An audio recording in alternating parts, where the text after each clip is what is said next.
Jesus Cristo é o Senhor no céu, na terra e debaixo da terra. Ele é santo. Primera de Juan capítulo 5 verso 20 fue el tema que estudiamos el último sábado. Como decíamos, la última reunión ya, hoy sería nuestra última enseñanza sobre la epístola. Ya el Señor nos ha permitido un buen estudio. Esta sería nuestra prédica 35, la última. Y el tema estaría en el versículo 21. Vamos a leerla desde el 20 como para recordar un poco el tema de hace 8 días.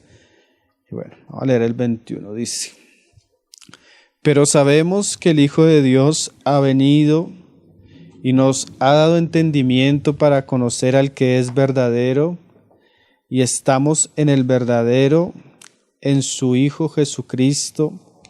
Este es el verdadero Dios y la vida eterna. Hijitos, guardaos de los ídolos. Amén. Entonces ese sería nuestro tema ahí en el pasaje 21, que es como Juan cierra la epístola. Hijitos, guardaos de los ídolos. Pues la última reunión hablamos de las últimas reuniones hablamos de las triples certezas que se encuentran en el 18, 19 y 20. Este ya sería el final. Bueno, entonces es interesante que Juan termine su epístola con esa frase tan corta, pero que es tan diciente, ¿sí? Guardaos de los ídolos. Bueno, eso tiene mucha enseñanza. Yo hoy tenía como una dualidad en no saberlo en qué enfocar, porque esto tiene mucha tela para cortar, pero bueno, el Señor nos ayuda. Y vamos a hablar un poco pues de los ídolos, de la idolatría, y de eso como cristianos, hasta qué punto nosotros debemos tener cuidado con eso, porque si nos dice la palabra que nos debemos guardar, quiere decir que eso puede tener alguna influencia en nuestra fe. Entonces, primero, para tener una buena interpretación del pasaje, siempre se mira el contexto histórico. Entonces, Juan está escribiendo a la iglesia en Éfeso. O sea, a los oyentes primeros eran los hermanos en la iglesia de Éfeso. Entonces, este pasaje, viéndolo ya en el contexto, es muy importante porque Éfeso se caracterizaba por la idolatría y el paganismo que abundaba en la ciudad. Era una capital del paganismo de la época, a tal punto que estaba en la ciudad de ella el templo de la diosa Diana, que era una de las antiguas maravillas del mundo, era una de las maravillas del mundo antiguo, ¿sí? Entonces, ¿por qué Juan le dice a ellos, primero en el contexto que ellos están, que se guarden de la idolatría? Porque el culto a Diana de los Efesios, tenía varias cosas que un cristiano debe tener distancia. Por ejemplo, el culto pagano de Diana, se dice que los sacerdotes y las sacerdotisas que practicaban este culto eran prostitutas. Entonces el culto pagano estaba muy asociado con la inmoralidad sexual, a tal punto que, por ejemplo, un filósofo de la época, Heráclito, que era natural de Éfeso, le decían que era el filósofo con la cara triste, porque siempre tenía cara como si estuviera llorando. Entonces, cuando él habla del culto que se hacía ahí en Éfeso, él decía esto, mira lo que hablaba. No era cristiano, era un filósofo. Él llegaba a decir que cuando una persona se acercaba al altar del templo, era la oscuridad de la vileza, que la moral del templo era peor que la de las bestias. Él decía que los habitantes de Éfeso merecían todos ser ahogados, porque vivían en la inmoralidad. O sea, imagínate que un pagano, al entrar al templo, porque era un templo pagano, ver todo lo que se hacía alrededor del altar, para él eso era como animales. Entonces era una inmoralidad de la que uno no se imagina que acompañaba el templo pagano. Entonces cuando Juan le dice a los cristianos que se guarden de los ídolos, era porque todo ese ambiente idólatra de Éfeso tenía consigo inmoralidad. Muy parecido a lo que le dice Pablo a los Corintios, porque aún la prostitución antigua estaba relacionada con los ídolos. Entonces a veces los hombres se llegaban a la prostituta, pero no era la prostituta como la que nosotros conocemos, sino era la sacerdotisa del templo pagano.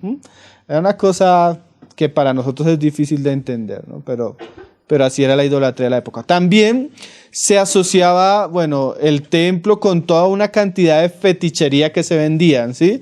Entonces se vendían como cosas en relación al culto pagano, y la gente tenía como ir uno al 20 de julio, que no solo el ambiente católico, sino hay una cantidad de comercio, de cosas que son paganas y contrarias. Además, una de las características de la idolatría a Diana era que había como una especie de, ¿cómo así llamarlo?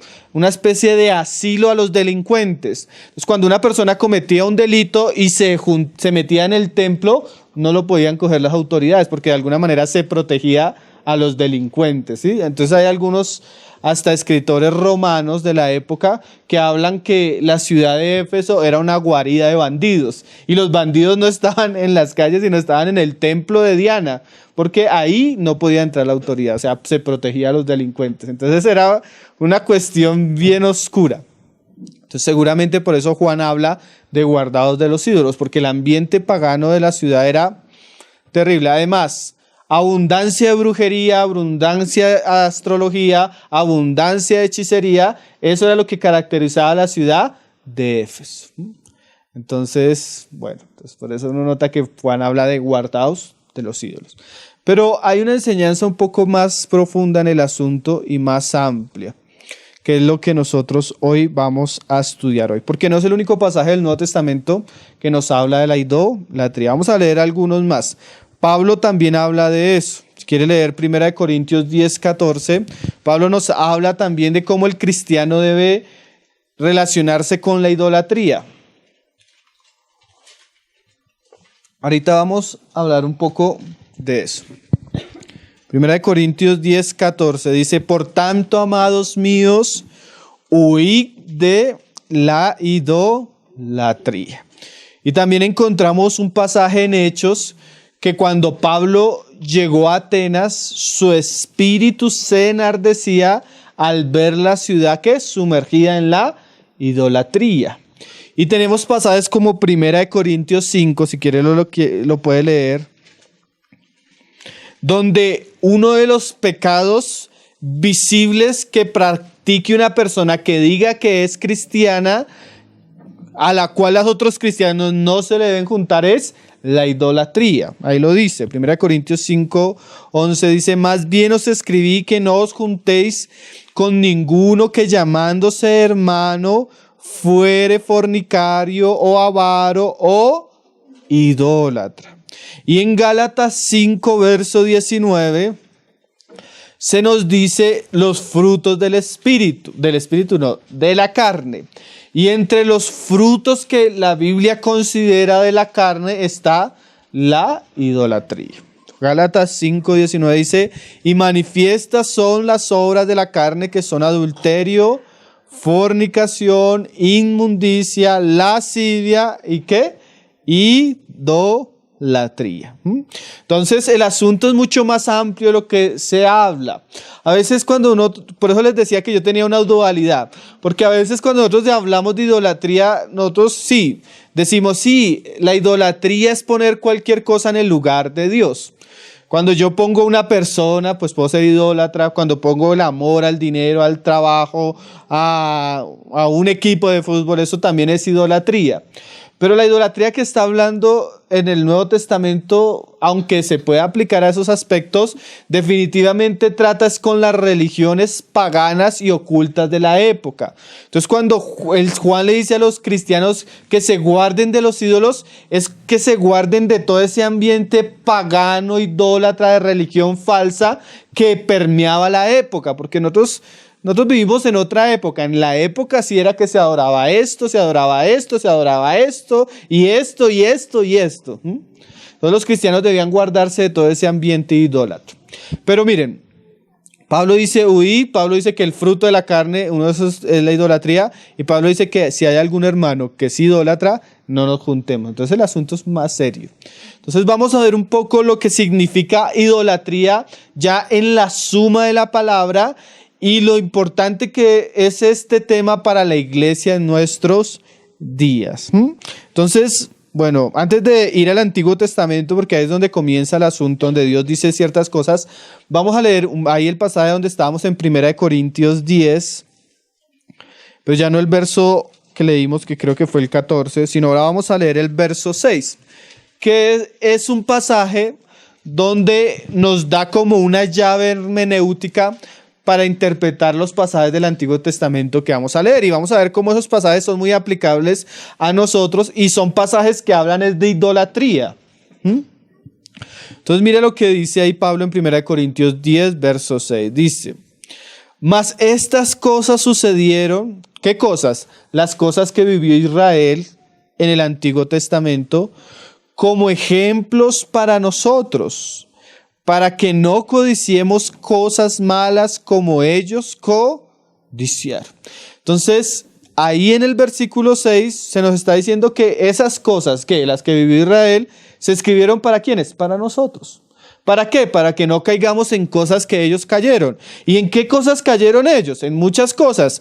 Pero aún Reina Valera pone un título al capítulo. Lea el título. ¿Qué dice? Amonestaciones contra la idolatría. Ahora en el 7 se nos dice el asunto. Ni seáis idólatras, como algunos de ellos. Según está escrito, se sentó el pueblo a comer y a beber y se levantó a jugar. Entonces, todas esas cosas que vivió Israel nos sirven de enseñanza para nosotros. Y una de las cosas que nos enseñan es que no hagamos lo que ellos hicieron. ¿Qué hicieron ellos? Fueron idólatras. Y ahorita vamos a leer el pasaje, ¿cuál fue su idolatría? Y eso nos enseña a nosotros. ¿Por qué? Porque de alguna manera, siendo cristianos, podemos contaminarnos con los ídolos. O podemos caer en idolatría. Y uno diría, no, hermano, no creo. Pero el 12 dice, así el que piense estar firme, mire que no caiga. Y ahí el 14, que fue donde comenzamos. Por tanto, amados míos, huid de la idolatría. O sea, Pablo, Juan nos advierten que nosotros debemos tener una posición muy clara y guardarnos de los ídolos y oír de los ídolos y aprender de las veces que Israel cayó en la idolatría. Entonces, ahora sí vamos a leer esos pasajes, por ejemplo, el que cita Pablo, cuando ellos se sentaron a comer y a beber en torno de los ídolos, porque esos pasajes no son solo historia, sino que me amonestan a mí para no llegar a ser lo mismo que hizo Israel y entender cuál era la lección espiritual que Dios le permitió a Israel, no solo como algo Israel, sino que me sirve a mí, para que yo en este tiempo como cristiano me guarde de ciertas cosas que yo puedo caer como pueblo de Dios. Entonces, volvamos ahora sí a esos pasajes.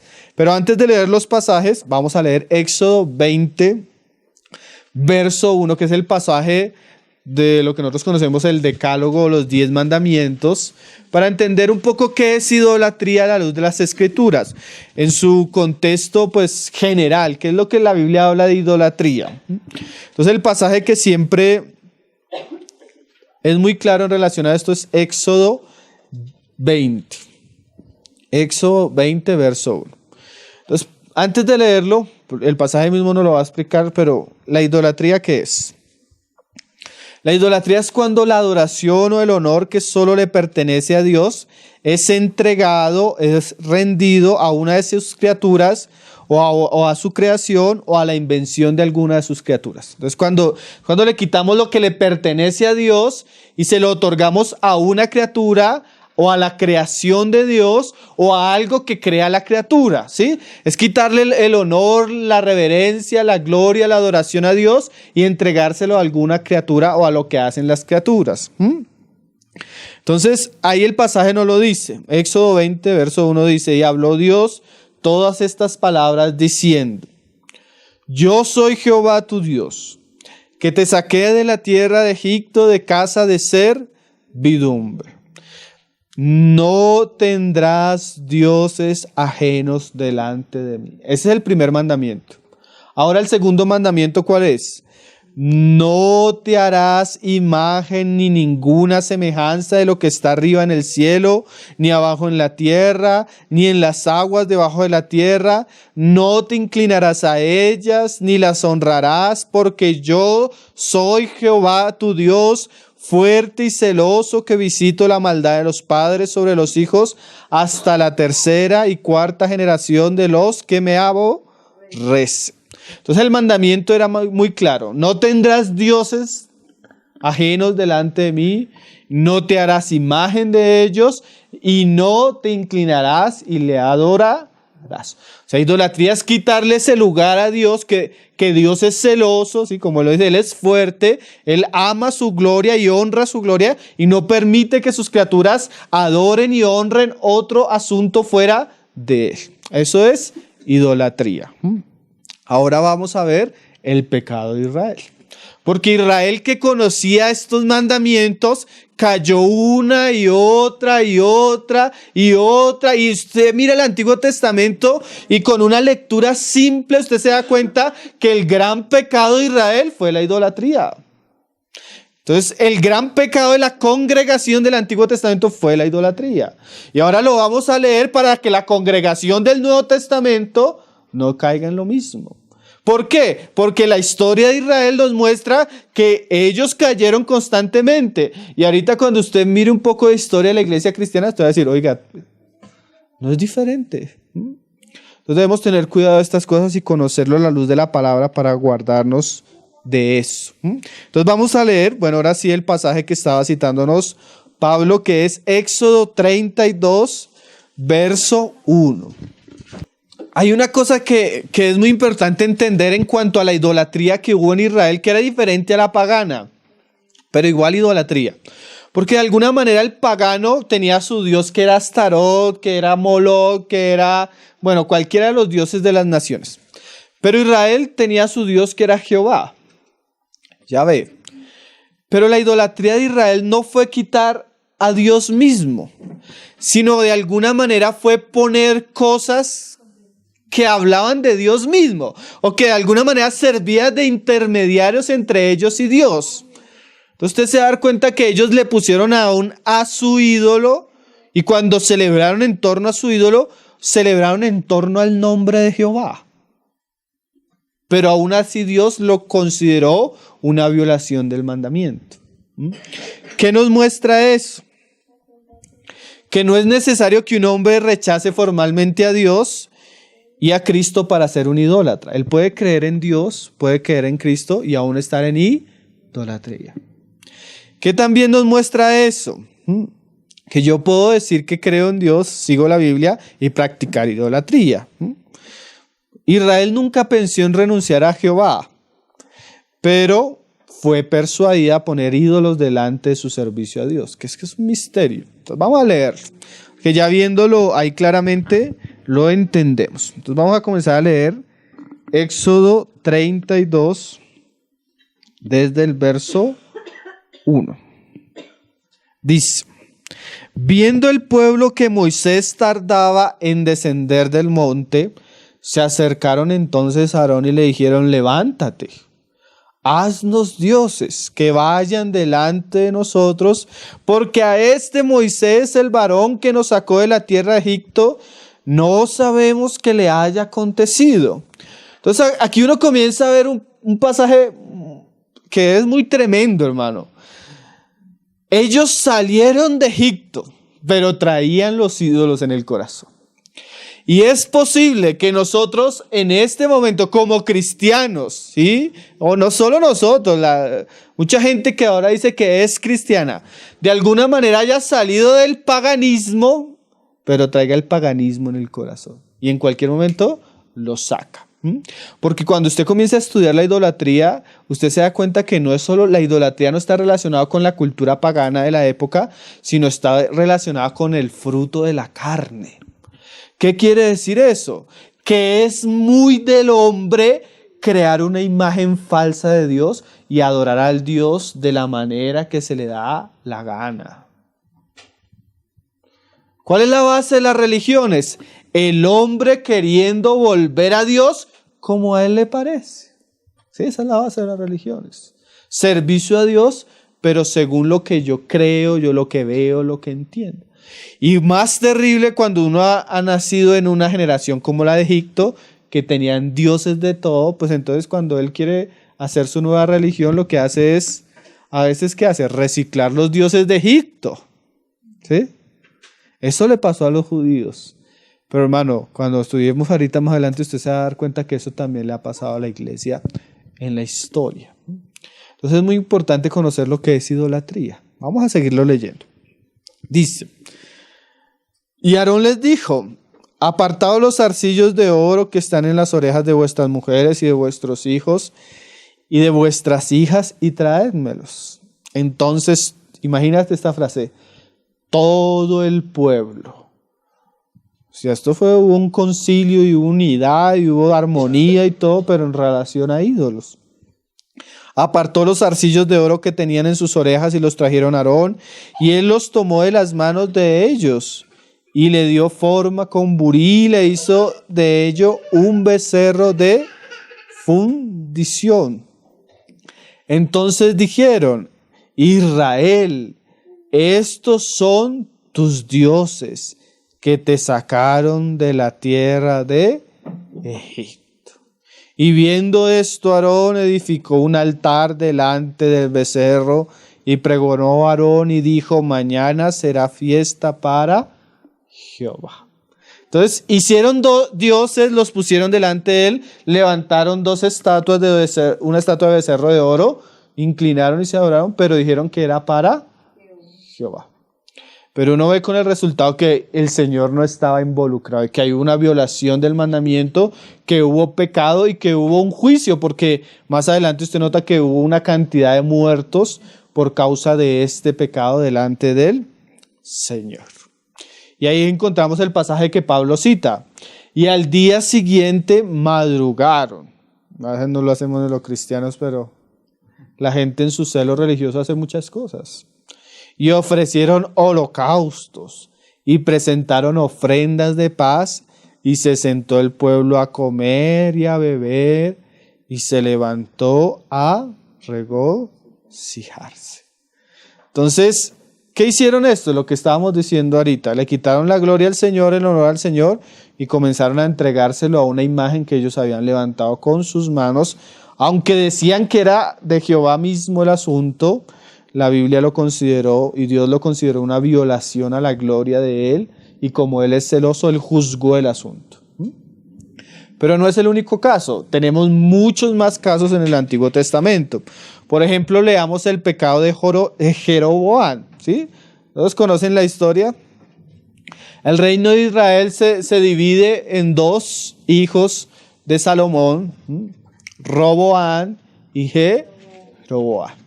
Entonces Jeroboam quedó administrando a cargo de las 10 tribus, las del norte, y Roboam las del sur.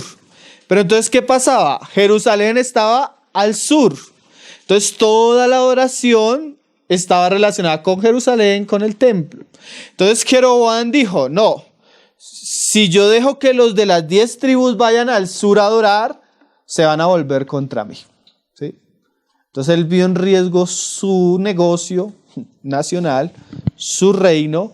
Entonces él hace un asunto muy sencillo. Y ahí vamos, ese es el contexto. Ahí en el Primera de Reyes 12:27, mire lo que sucedió. Dice, si este pueblo, Primera de Reyes 12:27, dice, si este pueblo subiere a ofrecer sacrificios en la casa de Jehová en Jerusalén, porque el corazón de este pueblo se volverá a su señor Roboam, rey de Judá, y me matará a mí, y se volverán a Roboam, rey de Judá. Entonces él vio como un riesgo que ellos estuvieron ligados a Jerusalén, porque Jerusalén hacía parte de Judá. Entonces él, para que ellos no siguieran yendo a Jerusalén a adorar, él decidió hacer algo muy fácil. Entonces, si aquí existe el 20 de julio, pero a mí no me gusta que vayan el 20 de julio, les hacemos uno aquí en el 7 de agosto. O les hacemos otro. Entonces, ¿qué hizo este hombre? A lo que dice el verso siguiente. Y habiendo tenido consejo, hizo él 2 becerros de oro. Ya no fue uno, sino 2. Y dijo al pueblo, bastante habéis subido a Jerusalén, he aquí tus dioses, oh Israel, los cuales te hicieron subir de la tierra de Egipto. Y puso uno en Betel y el otro en Dan. Y esto fue causa de pecado, porque el pueblo iba a adorar delante de uno hasta Dan. Entonces, miren el caso muy particular. Entonces, como un asunto nacional, el hombre dijo, no, levantemos dos lugares altos, pongamos ídolos y que la gente vaya a adorar allí. Y también hizo un becerro de oro. Es interesante, ¿por qué hicieron un becerro de oro? ¿Por qué lo hicieron aún los israelitas en el desierto? Porque si usted se acuerda de la Pascua, ¿cómo fue que ellos salieron? Sacrificando un becerro. Y la sangre de ese becerro fue la que pusieron en el dintel y el ángel de Jehová pasó y no los... Entonces, de alguna manera, ellos relacionaron el becerro con Dios, con la obra de Dios, pero sin darse cuenta profanaron el nombre de Dios, idolatrando el becerro. Que de alguna manera, si lo podemos decir en el pensamiento judío, no era reemplazar a Dios, sino era como una imagen a la cual ellos adoraban que lo relacionaba con Jehová. Todo este preámbulo es muy importante para lo que vamos a decir. Por eso vamos así. Vamos paso por paso. Pero en ambos casos Dios consideró el asunto que fue un gran pecado. Ese asunto de Israel, hermano. Decía un hermano, la idolatría en Israel trajo el ejército de Egipto, el ejército de Siria, el ejército de Asiria y el ejército de Babilonia, que fueron juicios de Dios. La idolatría de Israel hizo que Dios acabara y dispersara a las 10 tribus, hiciera que las 2 fueran cautivas, destruyó Jerusalén y acabó con el templo. El pecado de Salomón, ¿cuál fue? Juntarse con mujeres gentiles. ¿Y cuál era el problema con eso? Que lo iba a llevar a la idolatría. Entonces usted mira que ese es uno de los pecados grandes en el Antiguo Testamento. Pero bueno, ¿cuál es el asunto ahora con la iglesia? Porque el asunto es que esto nos sirve a nosotros como enseñanza. Vamos a leer algunos pasajes ya del Nuevo Testamento. Apocalipsis 2, verso 14. Eso que pasó en Israel misteriosamente ya comenzó a pasar en la iglesia primitiva, especialmente la iglesia que vamos a leer, Pérgamo. Mira lo que dice Juan a la iglesia que estaba en Pérgamo, 2:14. Dice, pero tengo unas cosas contra ti. Esa palabra pocas no hace parte del griego. Cuando nosotros estudiamos el mensaje de las 7 iglesias, esa palabra pocas no hace parte del griego, porque en realidad no son pocas, son cosas muy serias. De alguna manera esa traducción como que, no, tengo unas pequeñas, no, en realidad tengo unas cosas contra ti. Porque cuando tú miras eso a la luz de las Escrituras, para Dios es muy serio. ¿Qué es lo que tiene la iglesia en Pérgamo? Que tienes ahí a los que retienen la doctrina de Balaam. ¿Cuál es la doctrina de Balaam? Que enseña a Balaam a poner tropiezo ante los hijos de Israel y a comer de cosas sacrificadas a los ídolos y a cometer fornicación. Entonces, ¿qué era lo que estaba pasando en la iglesia en Pérgamo? Que un grupo de personas tenían un espíritu muy parecido al de Balaam. ¿Cuál era el espíritu de Balaam? Ustedes conocen la historia. Balaam es contratado para maldecir al pueblo de Dios. Pero cuando va a maldecir, el Señor no le permite maldecirlo, sino bendecirlo, ¿sí? Porque hay cosas que Dios no permite que nos toquen. Por ejemplo, ¿cómo qué? Si a usted llega un brujo a su casa a maldecirlo, ¿eso tiene algún valor? No. Si a usted le hacen hechicería, ¿eso tiene algún valor? No. Esas cosas Dios las convierte en ¿qué? Bendiciones. Pero Balaam, que ya había sido pago, era muy astuto. Entonces él dijo esto: Dios no los maldice si yo los intento maldecir porque me salen bendiciones. Pero yo sé que si ellos hacen ciertas cosas, el juicio de Dios viene contra ellos.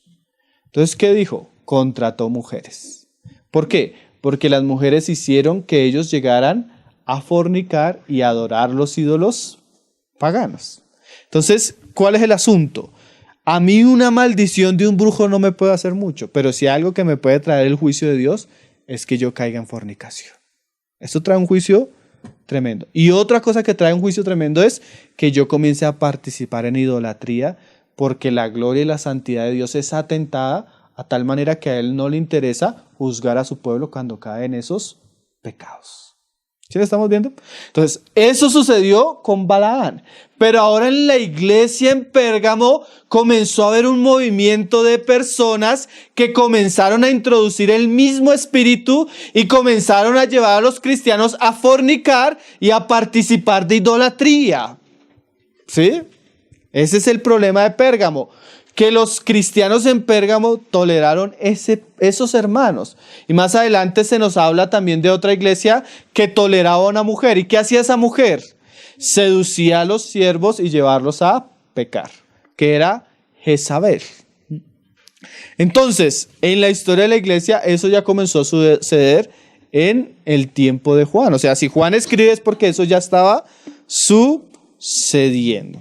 Ya habían impulsos, ya habían como moveres dentro del pueblo de Dios, llevando a los cristianos a idolatría, a levantar becerros de oro en medio de la casa.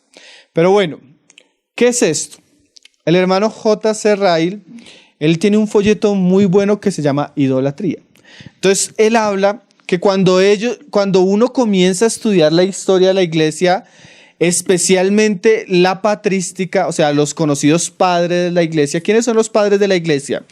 Una vez mueren los apóstoles en el primer siglo, comienza a haber un periodo en la iglesia que se conoce en la historia como la patrística, donde hubieron algunos hermanos muy influyentes del siglo I, del siglo II y del siglo III, que ellos escribieron ciertas cosas.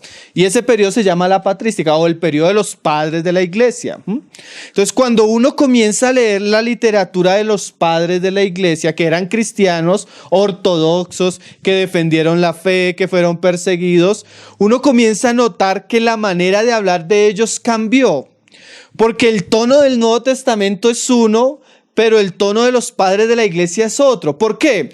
Porque la siguiente generación, aunque eran cristianos ortodoxos, comenzaron a darle un nivel de ponderancia a cosas que eran secundarias. Por ejemplo, los obispos o los ancianos tenían un lugar en el Nuevo Testamento, pero ya en el siglo segundo, tercero, ya no eran los obispos, sino el obispo. Y comenzó a haber una lucha a ver cuál era el más obispo de los obispos entre las iglesias. Entonces, de alguna manera, esos hombres que pasaron de ser servidores, comenzaron a tener una posición especial en la iglesia. Ya no se les miraba como el hermano fulano de tal, sino el obispo. Y eso con el tiempo creció hasta que comenzó a surgir el obispo de Roma. ¿Sí usted me está entendiendo hacia dónde vamos? No solo en cuanto a los cargos, cosas tan de la iglesia que eran como la cena, el bautismo, el servicio, muchas de esas cosas que son importantes en la fe cristiana comenzaron a subirse, a ponerse en un lugar que no tenían. Entonces esas cosas comenzaron a tener otro color en la iglesia ya en el segundo siglo, y eso uno lo nota en los hermanos cuando ellos escribieron. Pero más adelante el asunto se corrompió terriblemente. Porque sucedió algo que en la historia de la iglesia a veces lo llaman bueno o malo, porque de alguna manera acabó la persecución. ¿Qué fue lo que sucedió? En el siglo IV sale a la luz Constantino. Entonces Constantino, en una aparente conversión que él tiene, él convierte el cristianismo que antes era perseguido, que antes era odiado, aborrecido, lo convierte en la religión del imperio, ¿sí? Entonces cuando el cristianismo se convierte en la religión del imperio, en realidad las personas no se volvieron a Cristo, simplemente que la religión oficial cambió, ¿sí? Entonces ya los cultos de adoración pagana fueron cerrados, pero en vez de ser cerrados y puestos a un lado, lo que hicieron fue cristianizarlos. Entonces lo tremendo fue que la gente cambió de religión externamente, pero internamente le pasó lo que le pasó a los judíos. Ellos salieron de Egipto, pero traían en el corazón los ídolos. Y eso pasó entre la iglesia aparentemente visible. Porque hay que hacer la diferencia, hermano, que la iglesia aparentemente visible no es la verdadera iglesia de Cristo.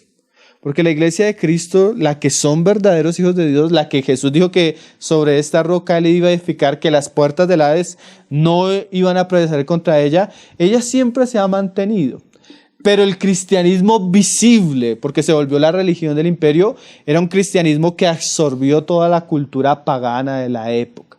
A tal punto que hay libros como Babilonia, Misterio Religioso, las dos Babilonias, donde los hermanos cogen las imágenes del paganismo antiguo y las comparan con las imágenes del cristianismo de la época y eran las mismas, solo que a Júpiter se le pone Pedro, a María, a Astaroth se le pone María y comienzan a cambiar los nombres, pero en sí es un paganismo reciclado. Eso sucedió en el siglo III, IV y por lo menos, bueno, ya en el siglo V, en el siglo IV Jerónimo, que era un cristiano, dice, quejándose, errores de las imágenes que vinieron de los gentiles para los cristianos. O sea, él hacía una protesta porque eso antiguo pagano ahora era lo normal en los cristianos. Las imágenes, las esculturas y la adoración a eso comenzó a surgir en el cristianismo. Hay un hermano que es muy conocido, que es Eusebio, que ha escrito algunos libros de historia cristiana. Él dice, y él era de la época, siglo V, decía, vemos que presentan imágenes de Pedro y de Pablo, incluso de nuestro Señor Jesucristo, costumbre que viene de los antiguos hábitos paganos y que hoy se conservan con indiferencia. O sea, lo que era antiguo, lo que era pagano, llegó a ser parte del cristianismo. Más adelante, la mamá de un César, creo que se llama Constantino el VI, dice, reunió en concilio ecuménico a la iglesia en el siglo VIII en Nicea y promulgó un decreto que todas las iglesias griegas tenían que tener imágenes en sus templos y que todos debían adorar. Entonces, algo que era incierto para la generación del siglo I comenzó a suceder, hasta que terminó en el monstruo que nosotros conocemos como Iglesia Católica Romana. Eso que sucedió en Israel, hermano, el proceso de Israel caer en idolatría tras idolatría, fue un proceso similar al que vivió la iglesia en la historia.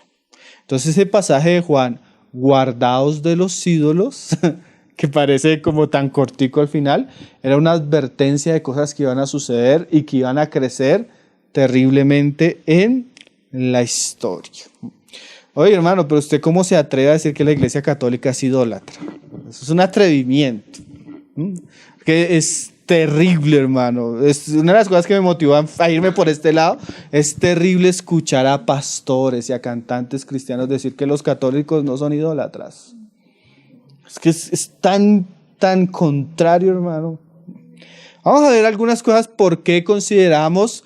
Porque, hermano, sí, la Reforma y los cristianos reformados tuvieron errores y problemas. Y nosotros todavía tenemos muchas cosas de las que aún parecemos idólatras también. Pero oficializado, doctrinalizado, expuesto y exhibido y aplaudido en idolatría como el catolicismo romano, no hay otro, hermano. No hay otro. Solo las religiones paganas como el hinduismo y todo, pero es que el catolicismo es la expresión clara de la idolatría. Entonces, Hechos 14, verso 11.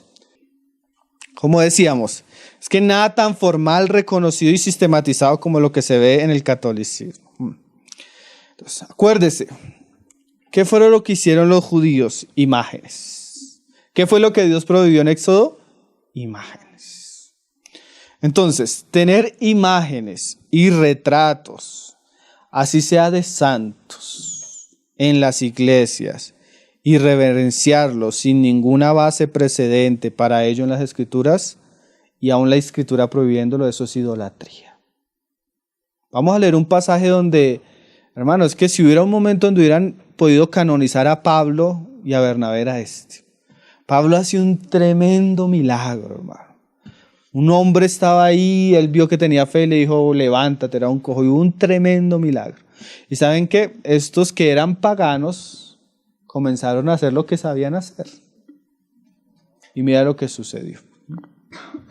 Dice, Hechos 14:11, entonces la gente, visto lo que Pablo había hecho, alzó la voz, diciendo en lengua licaónica, dioses bajo la semejanza de hombres han descendido a nosotros. Y a Bernabé llamaban Júpiter y a Pablo Mercurio porque este era el que llevaba la palabra. Y el sacerdote de Júpiter, cuyo templo estaba frente a la ciudad, trajo toros y guirnaldas delante de las puertas y juntamente con la muchedumbre quería ofrecer sacrificio. Cuando lo oyeron los apóstoles Bernabé y Pablo, rasgaron sus ropas. Yo a veces me pongo a pensar, ¿qué dirán de verdad los apóstoles de lo que se hace hoy en día en su nombre, hermano? Aquí, ¿qué hicieron? Ese rasgarse es una señal de indignación total en relación a algo que estaba sucediendo con ellos en ese momento. Y mira lo que les dice. Y se lanzaron entre la multitud dando voces y diciendo, varones, ¿por qué hacéis esto? Porque, hermano, una cuestión de la idolatría, y ahorita lo vamos a ver un poquito más con el catolicismo romano, es poner a los hombres en un lugar que no les corresponde. Usted puede leer todo el Nuevo Testamento y los términos y las palabras que se usan para referirse a los apóstoles y a los hombres de Dios nunca es para ponerlos allá arriba. Y es que hasta en el cristianismo hay términos que se han idolatrizado, como que a veces que le digan a una persona siervo de Dios, eso como que eso es subirlo, pero la palabra siervo en el griego del Nuevo Testamento es doulos, que es esclavo. O sea, esas eran palabras que hacían, en vez de subir a los hombres, ¿qué? Los bajaban. Entonces, una doctrina donde los hombres son canonizados, puestos en un lugar que no les corresponde, cumpliendo funciones que solo se le pueden otorgar al Hijo de Dios, al Espíritu Santo o al Padre, que estamos haciendo idolatrando. Cosas que ellos no permitieron. ¿Por qué hacéis esto? Nosotros también somos hombres semejantes a vosotros, que os anunciamos que de estas vanidades os convirtáis al Dios vivo. O sea, de alguna manera la fe verdadera, la religión verdadera, sacaba a los hombres de la idolatría, ¿sí? Y es terrible ver cómo en la historia de la iglesia que decía ser seguidora de Cristo, terminó volviendo a las costumbres características de los pueblos paganos que no conocían a Dios. Cosas como qué más consideramos nosotros, porque ahorita es que yo he escuchado unos videos que uno dice de cristianos, de pastores. ¿Qué más consideramos que es una aberración a la gloria de Dios? Invocar a la Virgen María, porque si ni Pablo tiene lugar en esto, ni Pedro tiene lugar de eso, María tampoco. Invocar a la Virgen María y a los santos y dirigirse a ellos usando lenguaje que es en las Escrituras solo es reservado para Dios, ¿sí? Eso es idolatría, porque hay un lenguaje que es exclusivo del Padre, del Hijo y del Espíritu Santo. Pero cuando yo uso ese lenguaje para referirme a María, ¿qué estoy haciendo? Poniéndola en el lugar de Dios y robándole gloria a Dios. Por ejemplo, yo encontré una oración a María. Escuche. Oh María, Virgen soberana. Ahí ya rayó. Ahí ya rayó porque ¿quién es el único que es soberano? Pero siga escuchando. Gloria de los justos. Hija humildísima del Padre, madre purísima del Hijo. Y escuche esta. Esposa amadísima del Espíritu Santo. Y todavía dice que no es idolatría. Está poniendo, mire, es que esposa del Espíritu Santo. Y hay otras oraciones donde es corredentora, cointercesora, donde se dice que ascendió a los cielos. Y todavía dice que los católicos no son idólatras. Si eso no es idolatría, entonces ¿qué es idolatría? Más adelante la oración dice, Virgen Santa, noble, Reina de los cielos. Y si ese término, la Reina de los cielos, era un término pagano para una de unos ídolos de las naciones. Esposa del Espíritu Santo. Acuérdate de que eres mi madre, tú que nos pones en comunión con tu Hijo, que nos das los medios para llegar al Altísimo. Te imploro presentes mis peticiones para que reciba urgente auxilio. ¿Por qué es tan serio esto, hermano? Porque cuando yo comienzo a hablar así de María, ¿saben qué estoy haciendo, hermano? Le estoy quitando el lugar que solo la Biblia le da a Jesucristo. Porque solo hay un mediador entre Dios y los hombres, que es Jesucristo hombre. Entonces, cuando yo estoy poniendo a María en términos cristianos o en términos del Antiguo Testamento, estoy haciendo de ella un becerro de oro y lo estoy poniendo entre Dios y nosotros. ¿Y cuál fue el juicio de Dios? Que ese becerro debía ser quemado. Y los que practicaron eso deberían ser, ¿qué? Muertos. Esos son los ídolos del cristianismo, hermano. Del cristianismo. Cuando digo cristianismo no estoy hablando de la iglesia de Cristo. Decía un cantante cristiano. ¿Cómo vamos a acusar a los cristianos de católicos, de idólatras? A los católicos de idólatras, decía Jesús Adrián Romero. Entonces yo le decía, lea las oraciones a María, a José, a los santos, a ver si no caben en ese punto. Porque pareciera que es una acusación nuestra. Pero no, hermanos, es una religión saturada de idolatría. ¿Usted ha visto los rosarios? Póngale cuidado a lo que dicen en un rosario. Y es verdad que se le está robando la gloria a Dios. ¿Qué más hizo así? Hay muchas cosas. Hay, hermanos, hay una serie muy buena de doctrinas falsas de Alducin que habla del catolicismo romano. Como 3 enseñanzas muy buenas. Ahorita Jair está publicando una serie sobre heresiología y habló del catolicismo romano. Porque son muchos asuntos. Yo simplemente hoy quise como resumir para entender un poco por qué era la advertencia de los ídolos. Aquí un día estuvimos hablando de la Cena del Señor hace como 3 años y hablamos de transustanciación. ¿Saben qué es la doctrina católica de la transustanciación? Que cuando ellos sacan la hostia y la bendicen, ella se convierte literalmente en el cuerpo de Cristo. Entonces, cuando ellos la parten, realmente es Dios mismo al que ellos están quebrando. Entonces, ¿qué hay? Una cuestión de superstición porque convierten la hostia en Dios mismo. Tal punto que cada vez que se reúnen ellos el domingo a celebrar la Eucaristía, están sacrificando al Hijo de Dios. Porque cuando el sacerdote parte la hostia, lo está sacrificando. Eso es la famosa doctrina de la transustanciación.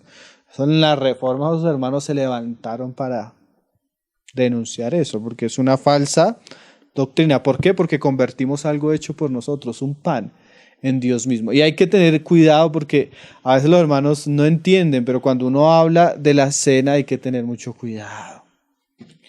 ¿El pan qué es? Es pan, hermano. ¿El vino qué es? Vino. ¿Qué simplemente qué es?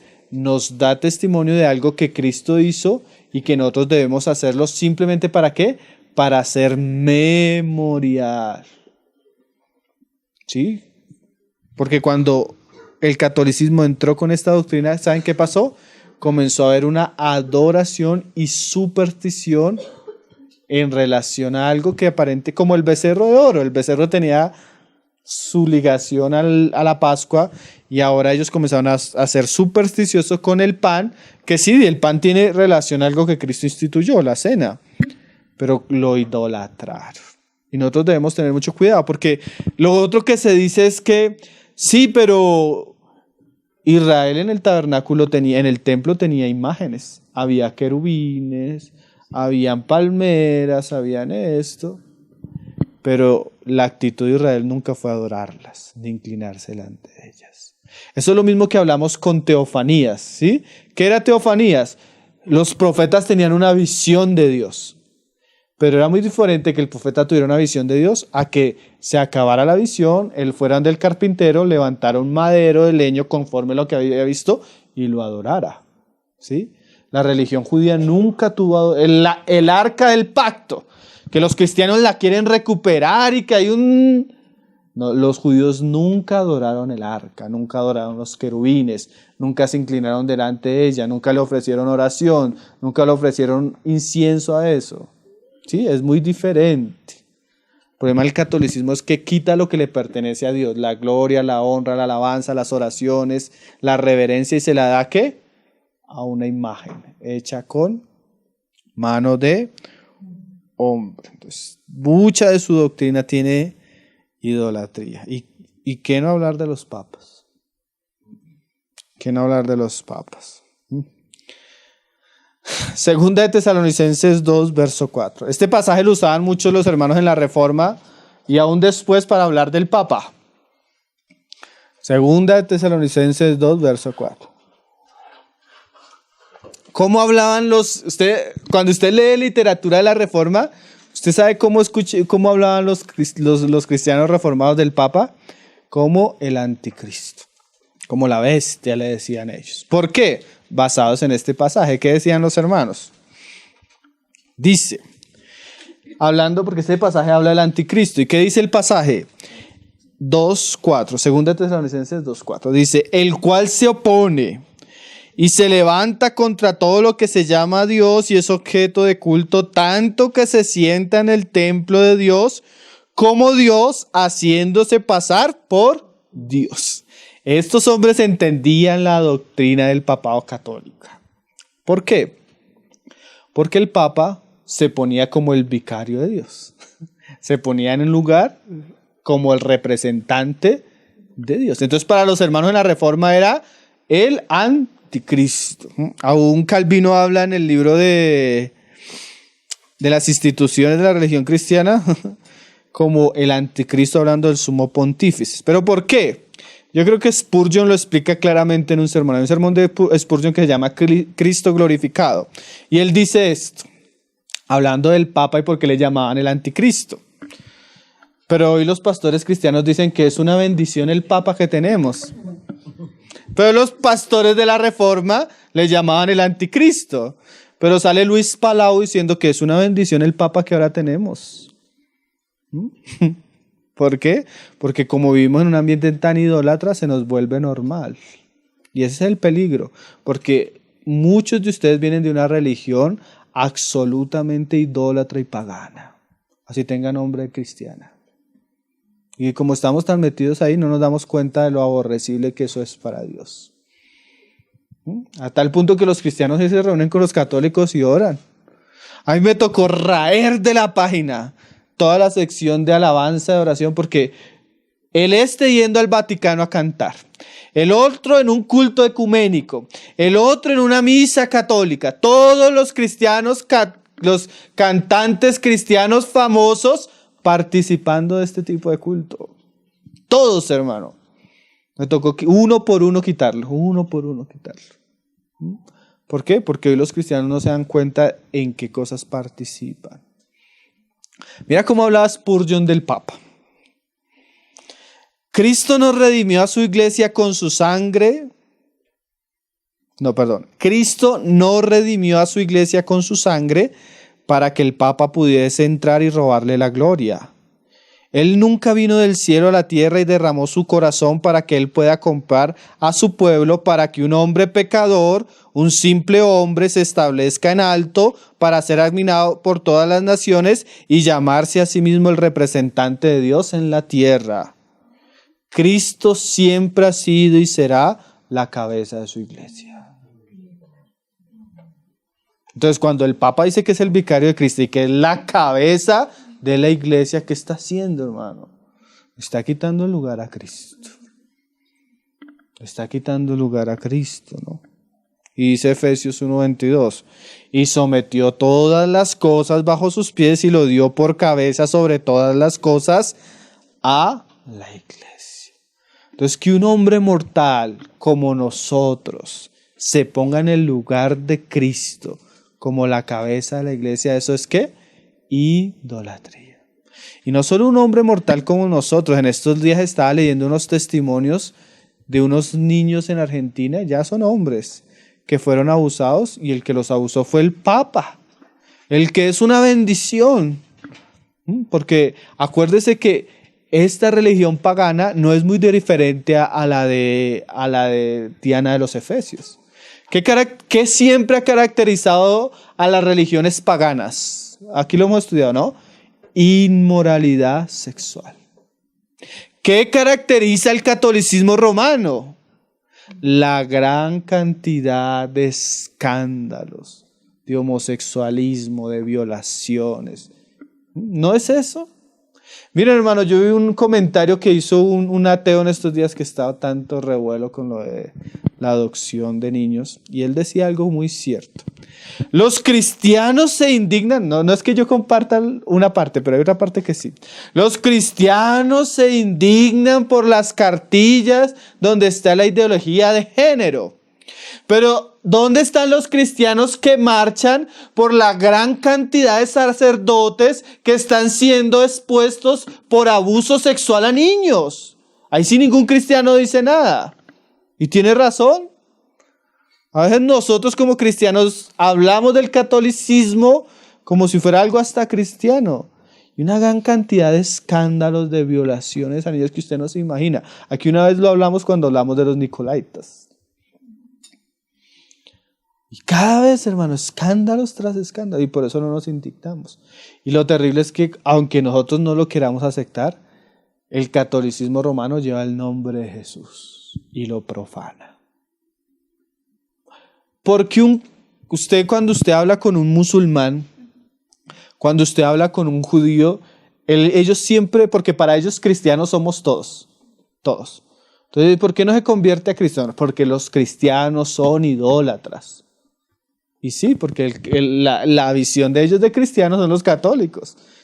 Entonces, hay una mancha. No quiero decir que todos los católicos, pero el sistema religioso es idólatra, pagano y abominable. Nosotros no podemos salir diciendo que qué bendición el Papa, qué bendición lo que él hace, cómo actúa, qué bendición los encuentros ecuménicos. No, hermano, eso es abominable. La iglesia debe guardarse de idolatría, así tenga color o el nombre de Jesús, porque el Señor no está involucrado en eso. Acuérdese, el ejército de Siria, el ejército de Egipto, el ejército de Babilonia vino contra Israel por su idolatría. Y mire, plaga tras plaga en Apocalipsis va a venir ¿para qué? Para que los hombres se arrepientan. Pero dice el pasaje siguiente, pero como ellos no dejaron de adorar los ídolos, entonces se les va a apretar más. Entonces, ¿por qué vienen los juicios de Dios? Por idolatría. Y a veces no solo idolatría la que sucedía en Babilonia, sino la idolatría que sucedía en el mismo pueblo de Israel. Y hermano, cuando usted mira Apocalipsis, el primer juicio serio, determinante, es para una mujer.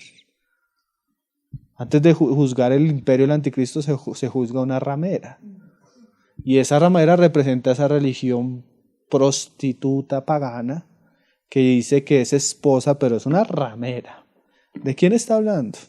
La ciudad que se sienta sobre 7 montes, ¿no? Que está al lado del mar, Roma, Vaticano. ¿Sí? Esto suena muy brusco y Calvino decía, algunos nos tildan de fanáticos cuando hablamos que el Papa es el anticristo. Pero si usted estudia la doctrina católica, definitivamente eso es pagano.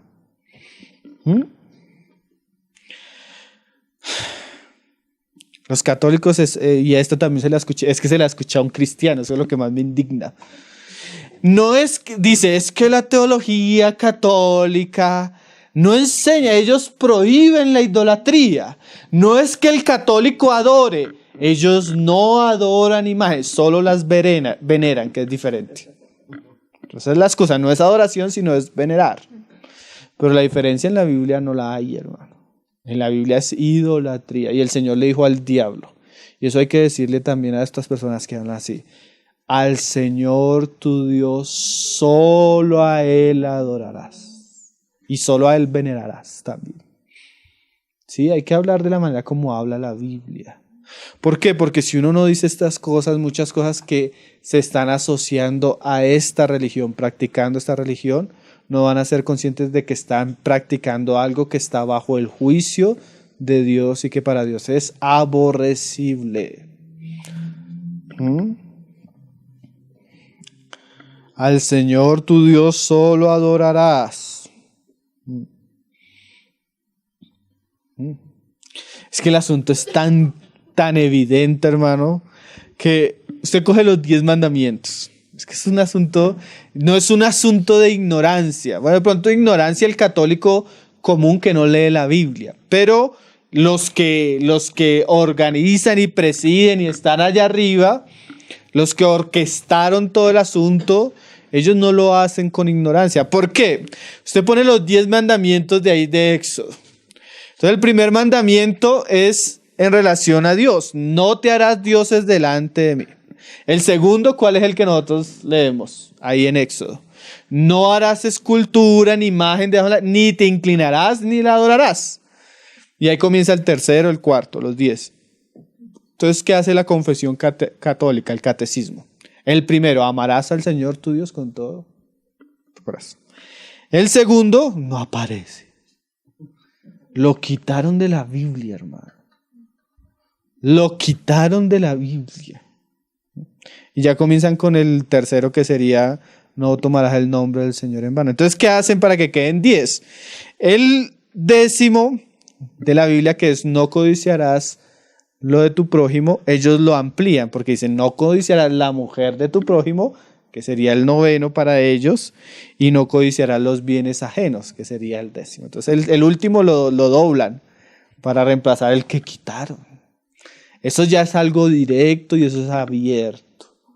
¿Y qué dice la palabra ante esas cosas? Mira lo que dice Apocalipsis 22, verso 18. Eso da testimonio de que la conciencia culpable de los idólatras de los dirigentes católicos, hizo que borraran el versículo. ¿Sí? ¿Para qué? Para no sentirse culpables, porque abiertamente lo hacen. Dice Apocalipsis 22, 18, y si es cierto para Apocalipsis, es cierto para toda la Biblia. Dice, yo testifico a todo aquel que oye las palabras de la profecía de este libro. Si alguno añadiere a estas cosas, Dios traerá sobre él las plagas que están escritas en este libro. Y si alguno quitare de las palabras del libro de esta profecía, Dios quitará su parte del libro de la vida y de la santa ciudad y de las cosas que están escritas en este libro. Entonces, hermano, no es solo un asunto de suposición o de un juicio premeditado. Dijo un hermano, el catolicismo romano es un gigantesco sistema de adoración a María, a los santos, a las imágenes, a las reliquias y a los papas. En otras palabras, es un gran sistema idólatra organizado. Hay pobres católicos que practican la idolatría porque no conocen nada mejor. No leen la Biblia, no tienen quien los instruya y el sacerdote está delante de ellos engañándolos. Pero la conciencia nos reprendería si no dijéramos que eso es idolatría y pecado. Eso sería atentar contra la verdad. Eso sería atentar contra la historia de la iglesia. Eso sería atentar contra una realidad que se ve. Entonces volvemos a 1 Juan 5:21. Ahora usted entiende que la advertencia era muy disidente, ¿no? Hijitos, guardaos de los ídolos. Amén. ¿Saben que hay algunos hermanos que sitúan, porque históricamente se escribió primero Apocalipsis? El primer libro que escribió Juan fue Apocalipsis, después los Evangelios y de última las Epístolas. Entonces llegan algunos hermanos a decir, prácticamente este es el último versículo de la Biblia. Guardaos de los ídolos. ¿Qué cosas? Bueno, porque yo tengo una prédica que compartí en Sasaima hace como 4 años, que se llama La idolatría en la iglesia. Que no hablo del catolicismo romano, sino hablo de la idolatría entre los cristianos de hoy en día, porque ese mismo espíritu, la idolatría es algo de la carne, hermanos, no es solo la religión pagana, sino desde la carne. ¿Qué cosas nos pueden guardar a nosotros de la idolatría? Yo pienso que la mejor cosa es darle el lugar que corresponde a Dios y al Hijo de Dios. Dice un hermano, cuando Cristo se acentúe como Rey y Señor de nuestros corazones, nuestro pequeño reino interior estará en perfecta paz. Pero una vez Cristo no tiene el lugar que le corresponde, todo por dentro es caótico. Entonces cualquier lugar se pone en el lugar de Él. Pero si Él es el todo en todos, ahí todo estará bien. Porque de alguna manera la idolatría es quitarle el lugar a Dios. Pero si Cristo tiene el lugar que corresponde en nuestro corazón, todo irá bien y delante de Él caerá todo. Entonces, ¿qué es lo mejor para guardarnos de los ídolos? Conocer a Cristo correctamente. Creer en Cristo verdaderamente. Amar a Cristo con todo nuestro corazón es la verdadera protección contra los ídolos. Dijo un hermano, ¿qué necesidad tengo yo de los ídolos si tengo a Cristo y con Él lo tengo todo? Tengo a Cristo en mi corazón, tengo a Cristo en la Biblia, tengo a Cristo glorificado en los cielos. ¿Qué más necesito? La idolatría surge cuando nosotros le quitamos el lugar que le pertenece al Hijo de Dios. Entonces ya no necesitamos de Jesús, sino de María y de los ángeles y hasta de los muertos. Porque no tenemos un poderoso Salvador, como decía Juan, sino ya tenemos un Salvador que necesita ayuda, necesita corredentoras. Entonces el problema está cuando nosotros le quitamos el lugar a Dios. Otro asunto, si quiere léalo conmigo, Juan 4, verso 24, que son cosas que tenemos que tener muy claras. La adoración a Dios corresponde a lo que Él es. El Señor le va a enseñar a una mujer que también tiene su religión, porque ella comienza, Señor, bueno, en este monte, así adoramos a los samaritanos o en Jerusalén. ¿Cómo es el asunto? Entonces el Señor nos define cómo es la verdadera adoración. Dice ahí en Juan 4:24, Dios es espíritu. Ahí eso ya borra todo tipo de imágenes, porque Dios es invisible. Entonces, dice Pablo cuando estaba en Atenas, que eran religiosos, no penséis que la divinidad es semejante a oro, a plata, a bestia. O sea, yo no puedo pensar que yo puedo hacer una imagen de Dios, porque Dios, ¿qué es? Es espíritu. Entonces, cuando yo hago cualquier imagen para hacer la semejanza de Dios, lo que estoy es profanando la gloria y el ser y la esencia de Dios. Entonces, esto me enseña, ¿por qué? Porque la adoración no es como yo quiera. Yo debo ser reverente. Y dice, y los que le adoran en espíritu y en verdad, es necesario que adoren. Entonces, el culto a Dios no solo quiere decir que es en espíritu por cuanto Él es invisible y nos ha dado su espíritu para que lo adoremos en espíritu, sino también esa frase que continúa es muy importante, en verdad. O sea que yo no puedo adorar a Dios como a mí me parece o como yo creo, sino que Él ha dado una revelación de sí mismo y mi adoración debe corresponder a la verdad que Él ha dicho de sí mismo. ¿Sí me hago entender? Entonces yo no puedo adorar como yo quiero a Dios, sino que Él se ha revelado de una manera, Él ha hablado de alguna manera y esa verdad es la que me permite adorarle como Él es y como Él lo merece. Pero la mayoría decimos, no, es que es como, lo importante es el corazón. No, hermano, porque el corazón es engañoso. Entonces yo no puedo adorar a Dios como a mí me parece, como yo creo, porque ese es el problema de la idolatría. Profesando ser sabios, se hicieron, o sea, profesando hacer las cosas como a ellos les parece, terminaron adorando ídolos y se entenebrecieron. Entonces, ¿para qué Dios me dio la revelación de la verdad en su palabra? Para que yo lo adore conforme a lo que Él ha dicho. Y si Él ha dicho, no harás, no harás, no harás, no debemos hacerlo. Porque Él es Dios y nosotros hombres. Entonces todo nuestro culto, y eso es muy importante porque hoy en día aún los cristianos hacen una gran cantidad de cosas que son para Dios, pero no corresponden a la verdad de Dios. Y no es porque como nos parece o como se está dando en el momento, sino es como Dios ha dicho. Entonces es importante conocer las escrituras y la verdad de Dios para no caer en aquellas cosas que Dios prohibía claramente. Conoceréis la verdad y la verdad os hará libres. Eclesiastés 5.1 lo dice, vamos leyendo para terminar. Eclesiastés 5.1, Salomón enseña eso. Y es que es una enseñanza que está en toda la Biblia. Por ejemplo, ¿se acuerdan cuando se le aparece el Señor a Moisés en una zarza de fuego? Y Moisés de una vez se va a mirar a curiosear, porque a veces uno no sabe que está tratando con Dios mismo. Y cuando él se va a acercar, la voz del Señor le dice a Moisés, quita el calzado de tus pies porque tú comienzas a pisar terreno que es santo.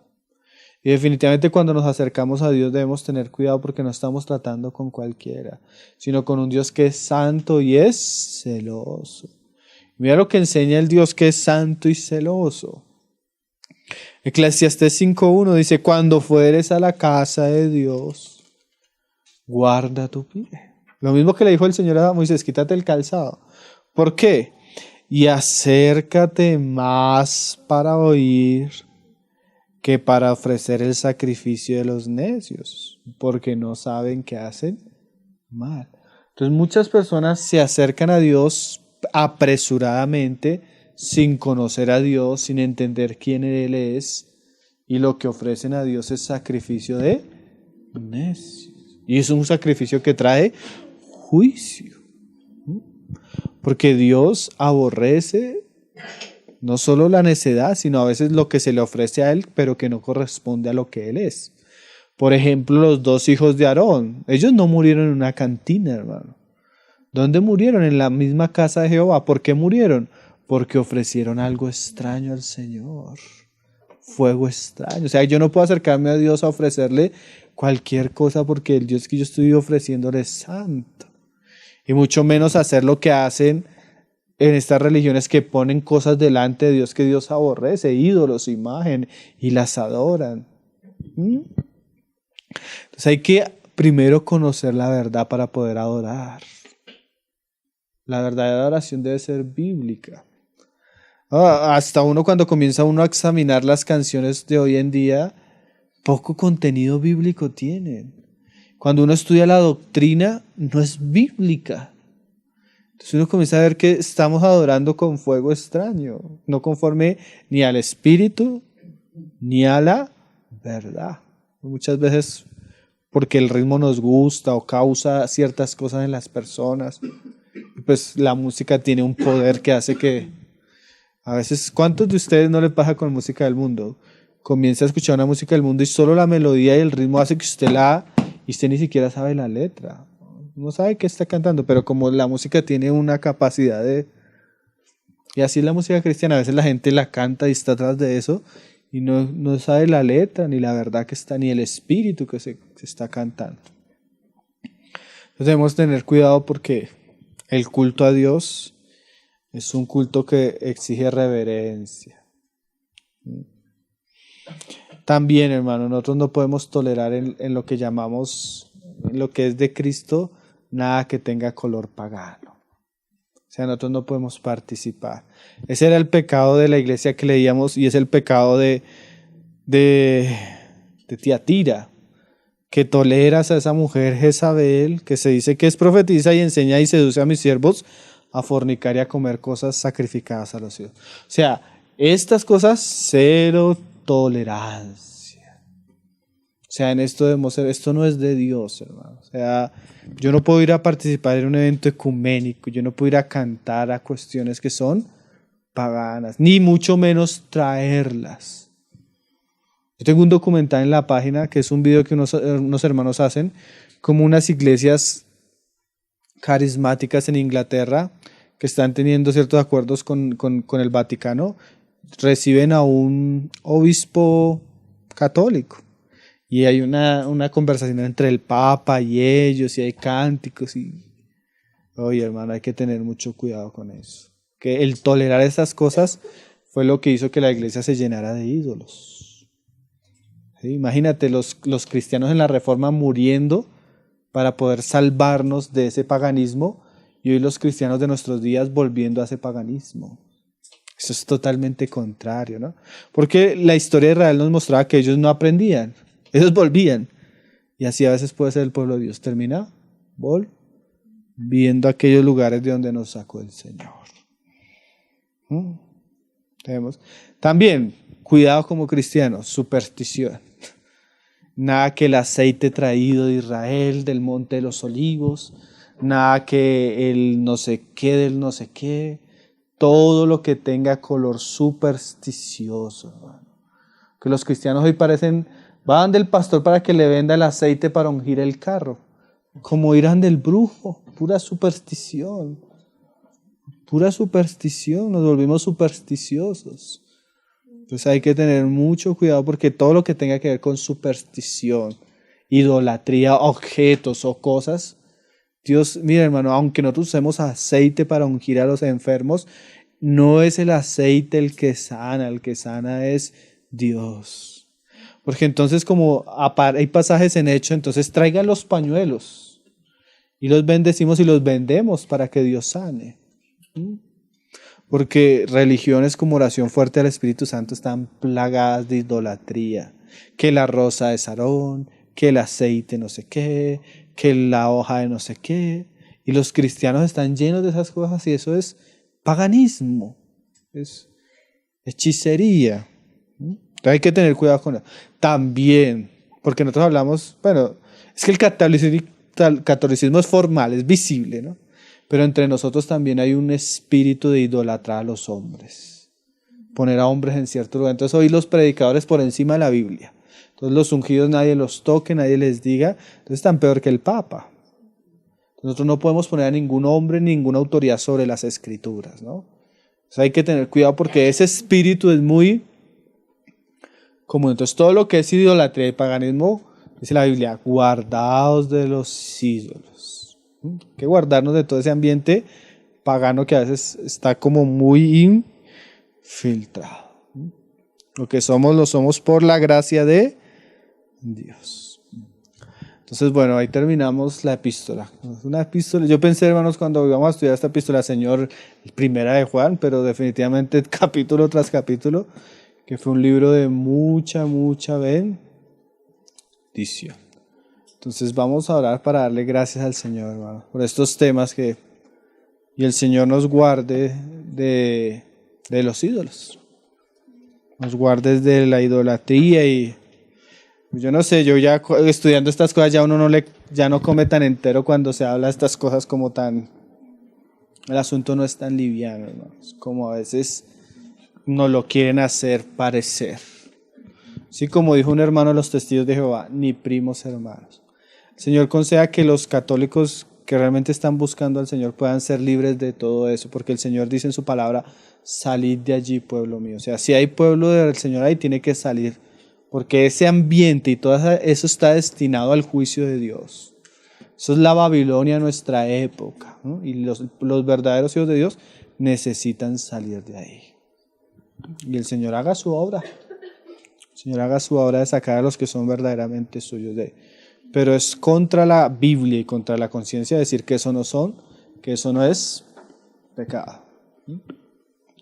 Señor, también guarde a los hermanos que están teniendo relación fornicaria con esta institución. Porque a veces yo no sabía que, digamos, Benny Hill es él como que va por el mundo recogiendo reliquias y las lleva a Roma. Paje de armas, o sea, él que a veces hacen donaciones para el Vaticano, él va por el mundo promocionándolas y llevándolas. Imagínate, es un asunto. Y a veces los hermanos dicen, Alex Campos hace poco fue al Vaticano, ¿no? Entonces él salió diciendo que si el Señor lo mandaba a ir a predicar el Evangelio allá, pues él iba a ir y él no iba a renegar. Pero ¿qué fue allá? A cantar 2 canciones y lo mandaban para su casa. No pudo ni siquiera hablar de Cristo. Ellos no van a dar testimonio de Cristo, sino van a participar de lo que ellos orquestan allá. Y los financian. Porque hay movimientos financiados por el Vaticano ecuménicos, que tienen cuál la intención, no perder tantos adeptos, porque es que, ¿qué pasó? Latinoamérica se está volviendo cristiana, entonces se está abandonando, porque el fuerte del catolicismo romano es Latinoamérica. Entonces, en los últimos años, ¿qué está pasando? La iglesia, o sea, hay un abandono del catolicismo romano para volverse cristianos. Entonces, ¿qué hicieron? Muy orquestado. Entonces, como Latinoamérica es un fuerte y lo estamos perdiendo, necesitamos volver la fe de los latinos al catolicismo. Un papa latino. Un papa latino. Eso no es porque sí, hermano. Un papa latino. ¿Y qué vamos a hacer? Comenzar a hablar con los cristianos. Pues comienza esos movimientos ecuménicos para que de alguna manera comience a haber un ambiente donde no se entienda la diferencia entre el uno y el otro. Y bueno, entonces han cristianizado un poco también su culto. Cantantes cristianos, alabanza cristiana, los sacerdotes ya no son sacerdotes, sino parecen pastores cristianos. Pero es una manera de no dejar que el asunto se les salga de la mano. Pero la verdad es que el Señor libre de ese paganismo a los que son suyos. Porque seguramente hay muchos nosotros, ¿quién de nosotros tal vez no viene de ese contexto pagano? El Señor nos libre a muchos que como nosotros, y también nos libre a nosotros si traemos algo de eso, porque terminamos aquí volviendo papas y el Señor nos guarde. Vamos a darle gracias, hermano, al Señor.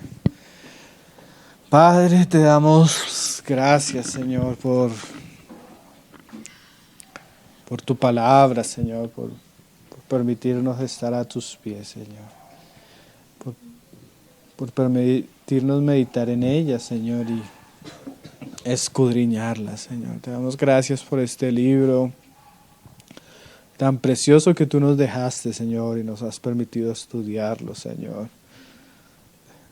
Permite que nuestro corazón guarde todas aquellas grandes verdades que fueron expuestas ante nuestros ojos, Señor.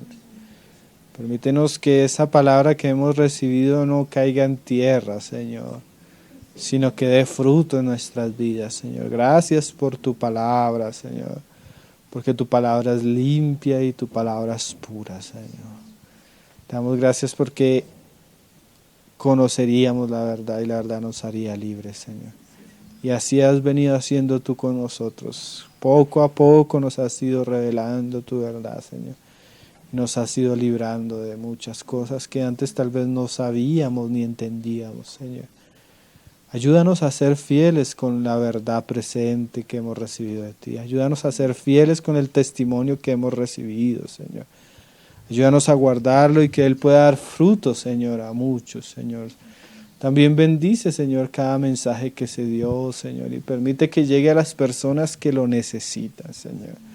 Permite que llegue ahí donde tú sabes que es necesario para salvación, para iluminación, Señor.